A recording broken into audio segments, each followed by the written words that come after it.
Organon de Ascorar de Samuel Hahnemann, Organon comentado.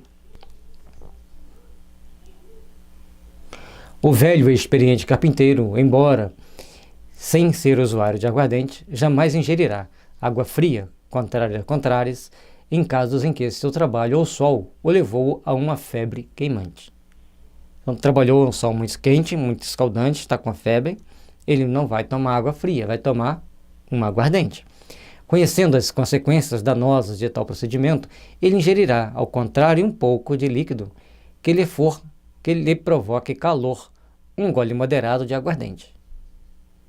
Mas não vamos fazer disso um motivo para tomar muito sol, para tomar aguardente que tomou muito sol. Vamos saber usar as coisas com moderação e ter discernimento ao tomar determinadas atitudes.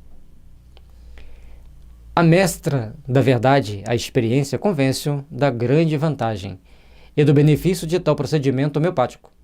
Sua febre, assim como sua fadiga, serão rapidamente removidos. O seu tratamento vai ter tanto mais eficácia quando ele observar bem as regras que devem ser usadas para aquele tratamento que ele pretende fazer, que ele precisa fazer. Zimmermann ensina que os habitantes dos países quentes assim procedem com o melhor resultado e que, após uma grande sensação de calor, ingerem um pouco de bebida alcoólica. Então, se tiverem um calor muito abafado, muito escaldante, uma colherzinha de uma bebida alcoólica vai fazer com que a pessoa se restabeleça, se sinta um pouco melhor. É bem verdade que houve, de tempos em tempos, médicos que já supunham que os medicamentos com capacidade de produzir, por meio de sua ação, sintomas mórbidos análogos aos dos estados mórbidos podiam curar. Então, se você está passando mal por causa do calor, alguma bebida que aumente a sua temperatura vai te fazer bem. E essa é a teoria que está sendo mostrada ali. Também as passagens seguintes, tiradas de autores que entreviram a homeopatia, são por mim mencionadas sem a intenção de testemunhar a fundamentação de tais ensinos, que se afirmam por si sós, mas para evitar a censura pelo fato de haver omitido tais pressentimentos, a fim de assegurar-me a prioridade da ideia. Assim, o autor do livro, tido como Hipócrates, diz palavras notáveis. Sabe ler grego? Certo? Então, mas está aqui. Na tradução de língua espanhola, temos estas palavras gregas traduzidas e reproduzimos abaixo. Sobre as coisas dos homens, que está entre os escritos atribuídos a Hipócrates, disse as seguintes notáveis palavras: a enfermidade toma origem no semelhante e se cura pelo semelhante. O vômito se cura fazendo vomitar. Organon de la Medicina, escaneado e revisado por Dr. Hilder Salgado T. Então, lá nós pegamos a tradução e que nos traz as respostas que a gente precisa para entendermos o que está dizendo lá. Então, você vai tratar sempre pelo semelhante. Hipócrates já havia dito alguma coisa a respeito, e Hahnemann, nas traduções, ele aprofundou mais na ideia e foi achando as respostas usando a lei de similitude. Então, nós estamos atrasados aí na área da saúde há mais de 2000 anos. Médicos posteriores igualmente sentiram e manifestaram a verdade da arte de curar homeopática. Assim, Bolduc, por exemplo, compreende que a prioridade purgativa do ruibarbo é a causa do seu poder de acalmar a diarreia. Então, como o ruibarbo provoca uma diarreia, ele vai curar uma diarreia se a pessoa assim estiver com ela. Detarding descobre que a infusão de folha de sena acalma a cólica dos adultos, graças ao efeito análogo que provoca cólicas em pessoas adultas. Então, as pessoas adultas com cólica intestinal, se tomar um chá de sena, vai melhorar. Lembrando que as pessoas adultas. Bertolon reconhece que a eletricidade moderada elimina dor muito forte, semelhante àquela que ela própria provoca. Então, se você tomou um choque muito intenso, está sentindo dor naquela região, pequenos choquinhos com a tensão menor vai te trazer o alívio daquela dor e até mesmo ajudar a restituir aquela parte afetada. Touroi atesta que a eletricidade positiva efetivamente acelera por si só o pulso, tornando, contudo, mais lento quando o mesmo já se encontra bastante alterado em virtude da doença. Você arriscaria tomar um choquinho para reduzir o pulso? Não, claro que não, né?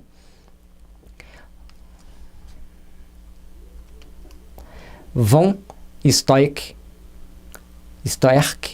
chegou ao seguinte pensamento: se o astrônomo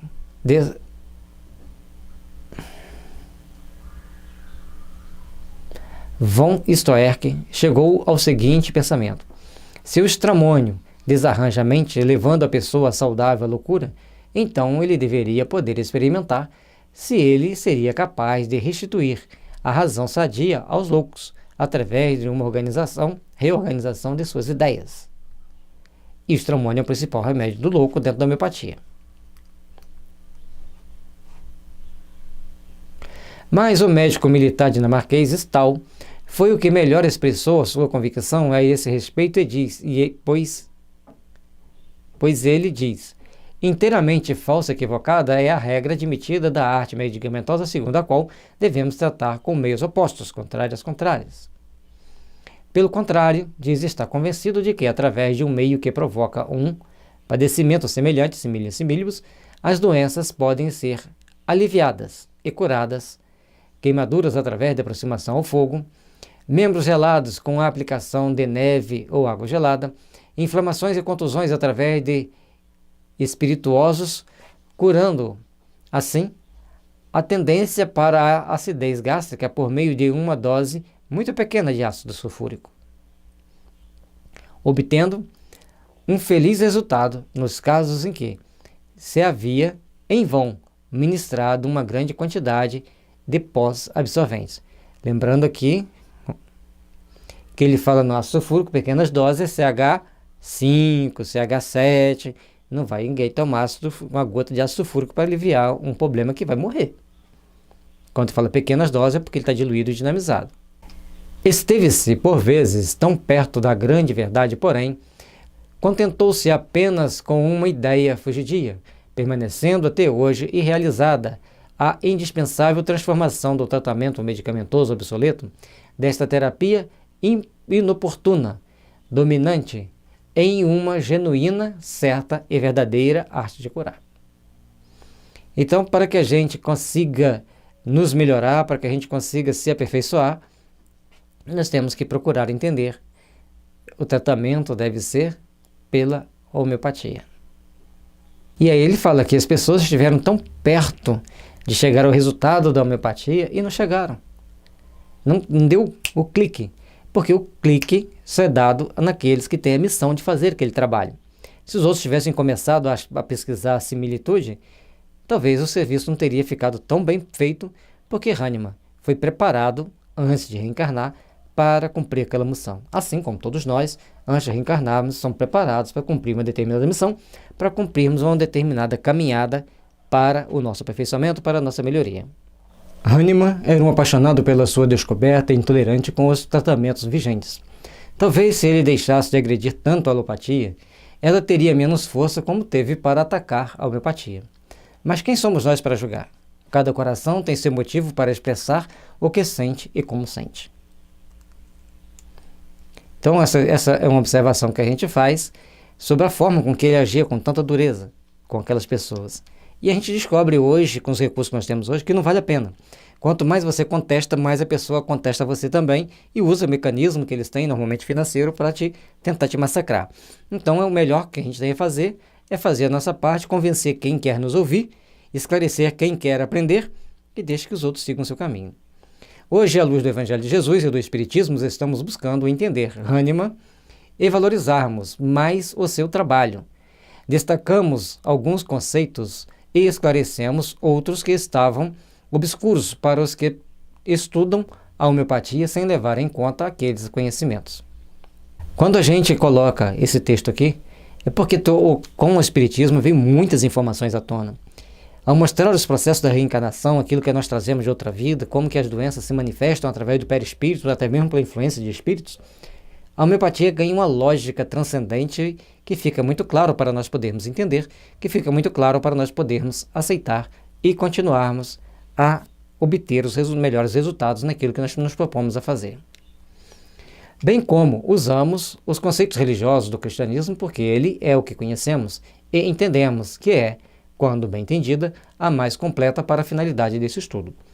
Então, de novo, as outras religiões não cristãs têm a sua função, têm o seu trabalho a fazer, mas nós somos cristãos, então nós procuramos trabalhar dentro dos ensinamentos cristãos para entendermos toda a complexidade que o Evangelho traz para nós.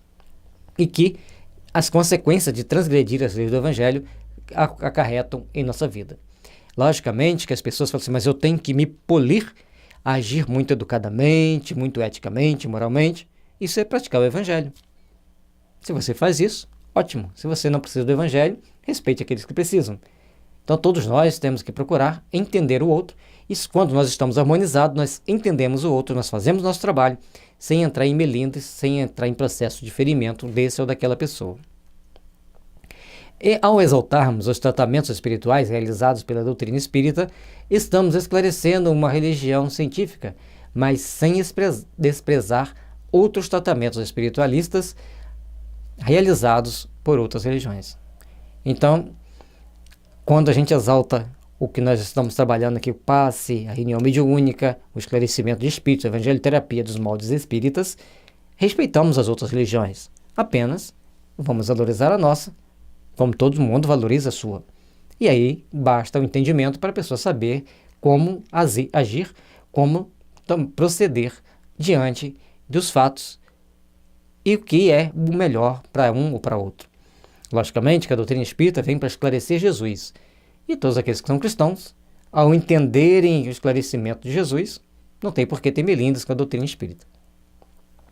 Apenas estudamos este e o achamos muito completo e mais científico, bem como é o complemento do cristianismo e é o Consolador prometido, conforme a entendemos. Então a doutrina espírita, a forma com que a gente entende o cristianismo, nos moldes que nós entendemos, traz para nós a ideia de que o Consolador prometido por Jesus é o Espiritismo, porque ele vem nos esclarecer muitas coisas, vem nos esclarecer a reencarnação, os compromissos kármicos, a nossa responsabilidade frente à vida, a nossa responsabilidade frente às adversidades, as nossas responsabilidades frente àquelas pessoas que estão ao nosso redor, que estão ao nosso lado, que estão caminhando conosco. Toda religião que ensina o bem é por si só boa. Essa frase Kardec trouxe para nós, manteve enfaticamente, ele falava sobre isso, mostrava-nos isso. Esperamos que estes comentários sejam úteis e se o leitor achar que alguns deles estão em contradição com o mestre, nós o revisaremos. Óbvio. Agora, se tiver realmente em contradição, se não tiver, sigamos a nossa caminhada.